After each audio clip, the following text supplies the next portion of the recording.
Selamat pagi, selamat siang, dan selamat sore semuanya. Perkenalkan, nama saya Niko Mantriangga Dewi Patnyandari. Saya dari kelas Hotel Management Group 2.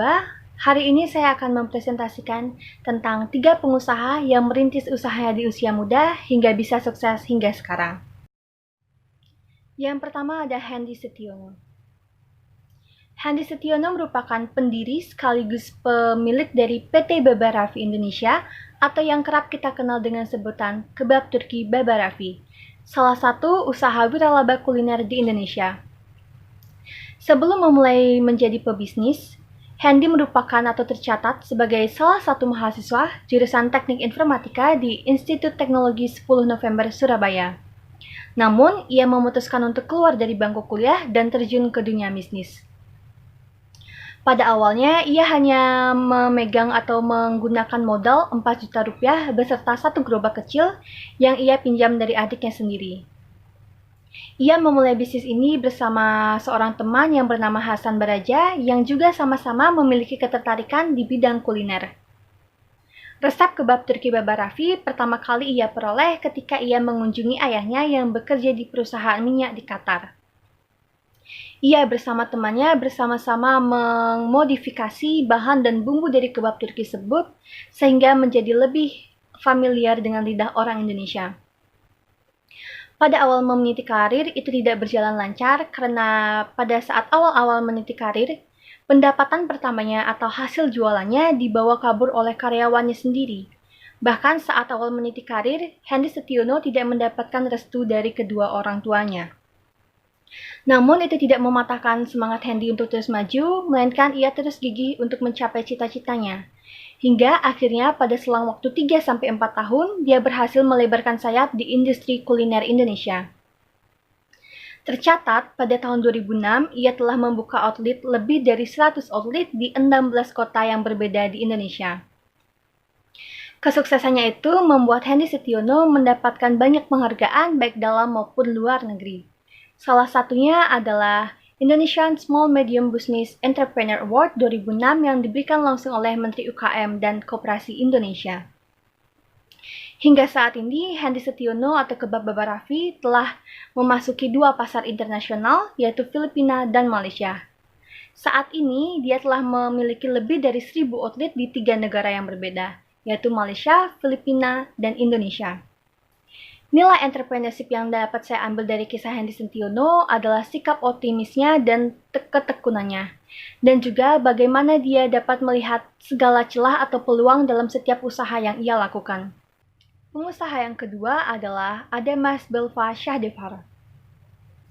Adamas Belva Syahdevara merupakan salah satu putra kebanggaan Indonesia, di mana dia merupakan orang pertama yang mendapatkan gelar ganda di 2 universitas ternama di dunia, yaitu Stanford University dan Harvard University. Belva juga merupakan pendiri sekaligus direktur utama dari Ruang Guru. Ruang Guru atau PT Ruang Raya Indonesia merupakan perusahaan startup di Indonesia yang bergerak di bidang pendidikan dan teknologi yang terbesar di Indonesia. Tercatat pada tahun 2009 ia telah menjangkau lebih dari 15 juta pelajar di Indonesia dan juga lebih dari 300 guru yang tersebar di seluruh Indonesia. Belva atau Adamas Belva Syahdevara merupakan anak pertama dari 3 bersaudara, di mana kedua orang tuanya merupakan pegawai negeri sipil. Walaupun dia bukan termasuk dari golongan keluarga dengan ekonomi tinggi, namun kedua orang tuanya menekankan sekali pendidikan kepada semua anak mereka. Belva merupakan anak yang berprestasi, di mana dia terus mengikuti lomba dan menang banyak kompetisi, dan itu membuat Belva diterima atau mendapatkan beasiswa penuh untuk melanjutkan pendidikannya di SMA Presiden, salah satu SMA semi militer yang berbasis internasional. Bahkan ia merekam sebagai ketua OSIS di sana. Setelah melanjutkan pendidikannya di bangku SMA, ia mendapatkan tawaran langsung dari pemerintah Singapura untuk melanjutkan studinya di Universitas Nanyang of Technology of Singapore, di mana ia langsung pergi ke Singapura. Kemudian pada saat berkuliah di sana, dia kembali mendapatkan tawaran dari kampusnya untuk melakukan pertukaran mahasiswa ke University of Manchester di Inggris selama 3 tahun.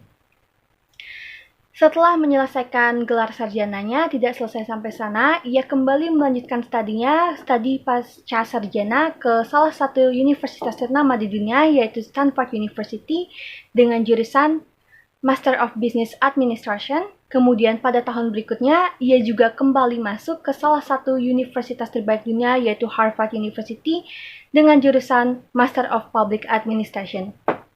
Dengan ini membuat Belva menjadi orang Indonesia pertama yang mendapatkan gelar ganda dari 2 universitas tergengsi dan ternama di dunia.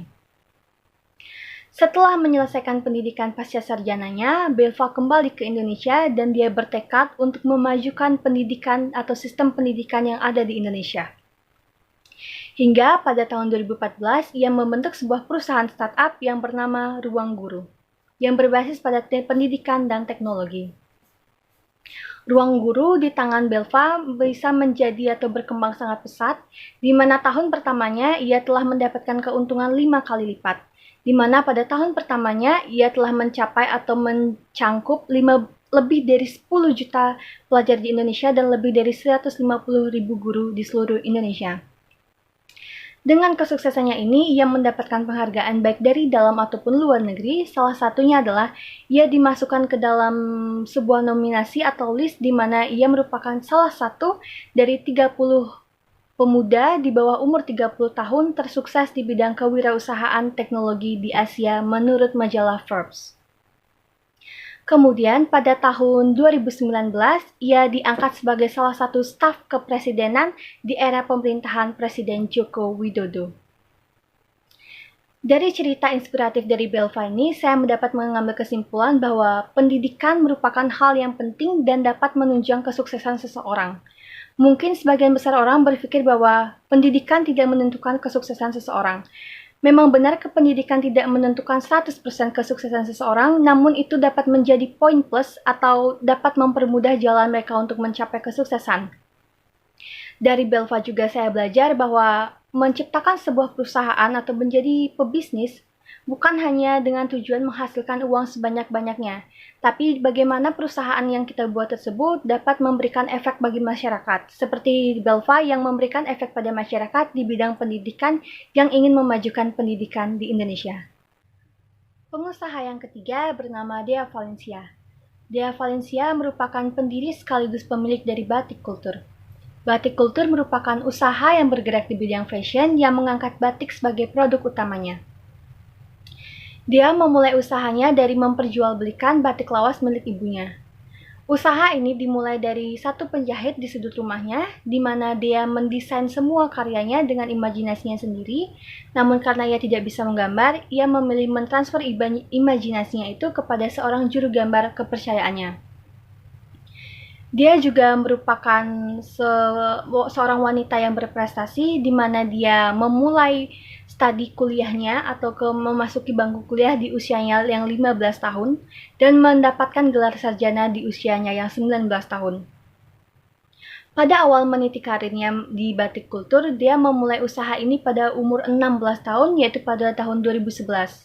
Ia mendapatkan dukungan penuh dari ibunya. Pada awalnya dia hanya menjual batik berupa kain lembaran, namun sehingga berjalannya waktu ia memulai memodifikasi dan menghasilkan baju batik yang siap pakai. Pada awalnya ia hanya mampu memproduksi 20 buah baju per bulan, namun hingga saat ini ia telah mampu memproduksi lebih dari 800 baju per bulannya. Harga baju batik ini rata-rata Rp250.000 sampai dengan Rp1.500.000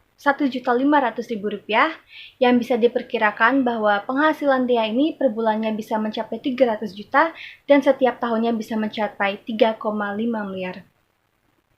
Dea Valencia meyakini bahwa kesuksesannya kali ini tidak lepas dari dukungan orang tuanya dan juga dari bagaimana cara ia mempromosikan atau menggunakan internet seperti Facebook dan Instagram sebagai media promosi.